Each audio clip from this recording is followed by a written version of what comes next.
If you look at anything that builds a man into a man, there's a degree of suffering.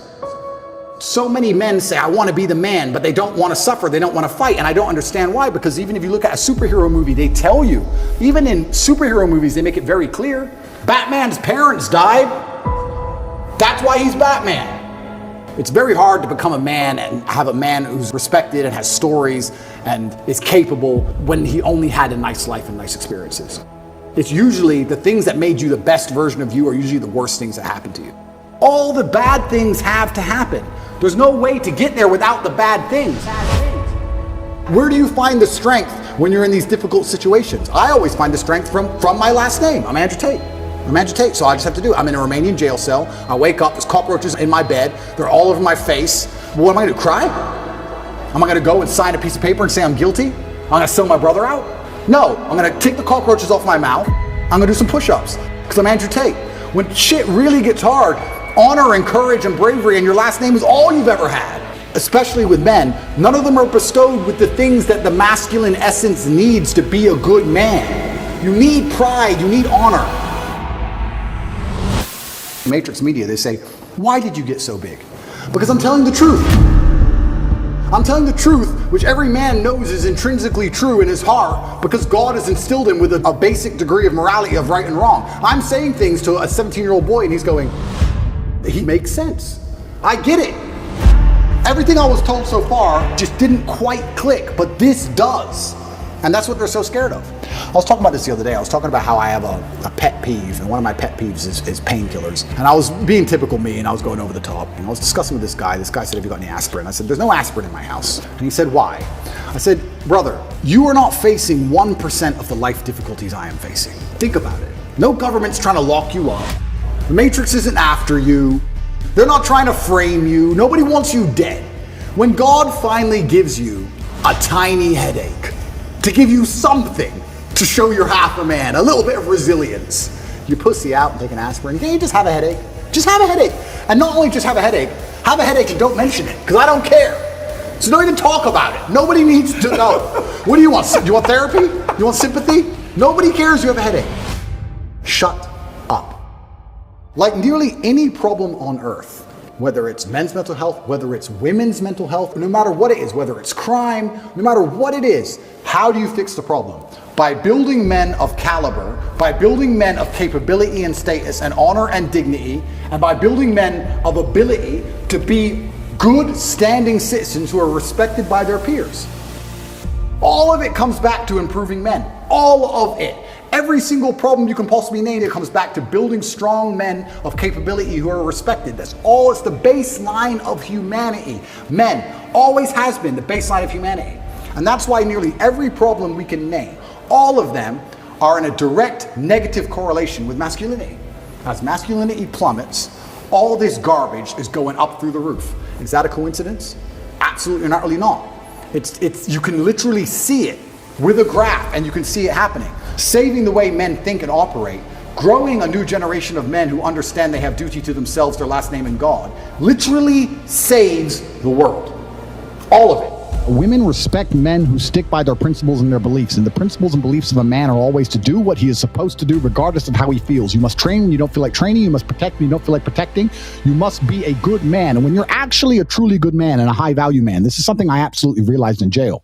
I have no problem suffering if the people I love are not suffering. My children are taken care of. The women I love are taken care of. My mother is taken care of. Everybody around me is fine. Even if they've removed me from my life and locked me in a jail cell, everybody I love is taken care of and is protected and is living good.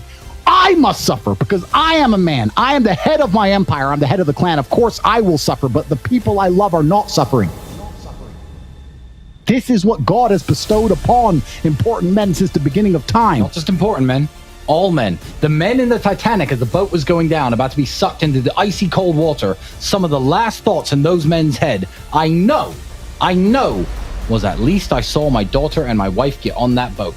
Absolutely. I'm happy to plunge into this ice cold water because there they are on that boat, away from danger. Everyone we love and everyone in the world who we care about was taken care of. And I said, Andrew, would you rather us both be at liberty, but someone else in our life suffer? Mom suffer?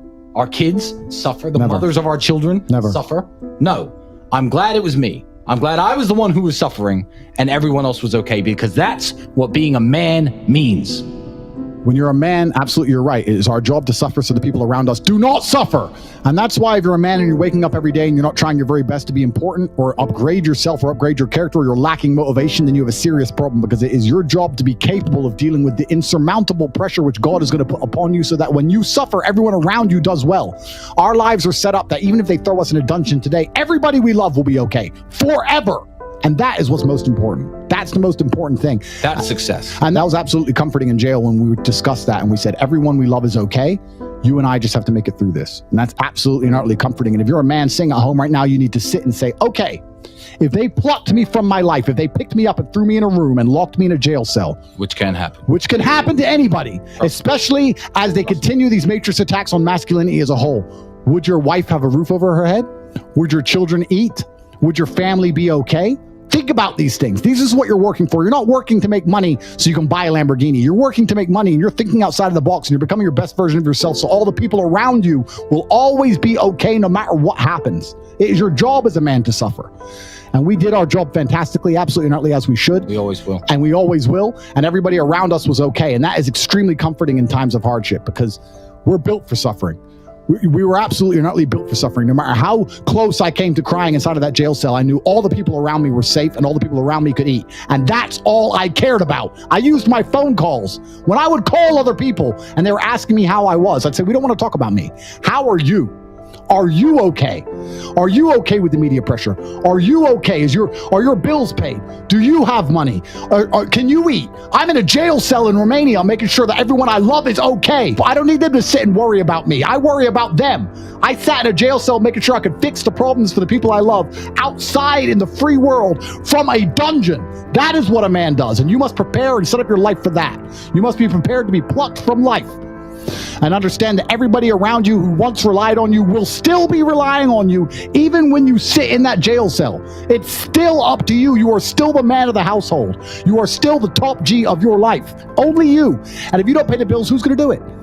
Your wife's just going to what? Go get a job, get like 5 jobs and raise your kids? How's she going to do that? You must be prepared for these things. That is what you're working for. So if you wake up every day as a man, and you say, I don't have motivation to become strong. I don't want to work hard and get rich. I don't want to try and become financially free. What you're saying is that the second you disappear from your matrix-controlled job, everyone who loves you and respected you and relied on you is going to starve? How can you live that way as a man? Absolutely and utterly unacceptable. Life is hard sometimes. Life is not always easy. Life is not easy at all. You will fail. You will likely fail often. There's gonna be challenges. You're gonna get beat down. At times it will test you to your very core. That's the way life is. There will be seasons where we will suffer, and the question is, how will you respond in those moments? At some point, everything's going to go south on you. Now, you can either accept that, or you can get to work. It's all right to fail as long as you fail forward. And it doesn't matter how you get knocked down in life, because that's going to happen. All that matters is that you got to get up. Easy, it's not an option, but it's worth fighting. It's worth giving yourself a chance. You have to get up. You can do it. You can do it. Just because you feel discouraged doesn't mean you have to be discouraged. I need you to have heart, because there's some things you just can't get without perseverance. I don't care how dark it looks for you. It ain't over. Ain't no such a thing as over. Come on, you need to remember, this is not the first time you cried. This is not the first time you were hurt. This is not the first diagnosis that came up from behind. When things are going bad, there's going to be some good that will come from it. I'll be back. I'll be stronger when I come back. Mission got canceled? Good. We can focus on another one. Got injured? Good. Needed a break from training. Got beat? Good. We learned. That's it. Take that issue, take that problem, and turn it into something good. Go forward. Keep going. Just find an excuse to win. It's hard to handle it. I've got to step into it. There's gonna be some scars. The scars gonna come. You might as well get blessed by the scars. They gonna come. You running from the blessing. They're gonna be scars. We gonna take some L's. We gonna get hurt. We all go through it. You think you the only one? Get up. Your mama needs you. Your daddy needs you. Your children need you. Get up. Life ain't gonna be easy. Ain't nobody gonna hand you nothing. Life's still gonna happen while you trying to blow up. Some of you though, you let your pain pump you. You let your pain make you quit. I challenge you to see your problems as a great thing. I don't want you to go through this process, but nevertheless, take me through the fire. That the harder the task, the more strength I'm going to gain from it. If you're gonna be successful in this game, you gotta know it's a dog fight and you gotta go get that fight. You gotta get gritty, man. You gotta develop some dog in you. If you would be willing to fight your way through this battle, I'm telling you, at the end of the fight, it's going to come victory. The harder the battle, the sweeter the victory. You better go inside. You still looking outside for the stuff that's already inside. There is within you a spirit that is greater than whatever is going on around you. You still looking for someone to save you when you already your superhero. It's just time for you to get up and be the best version of you. You can get through this. You're bigger than your pain. You're better than that. The righteous man, he falls 7 times, but he gets back up.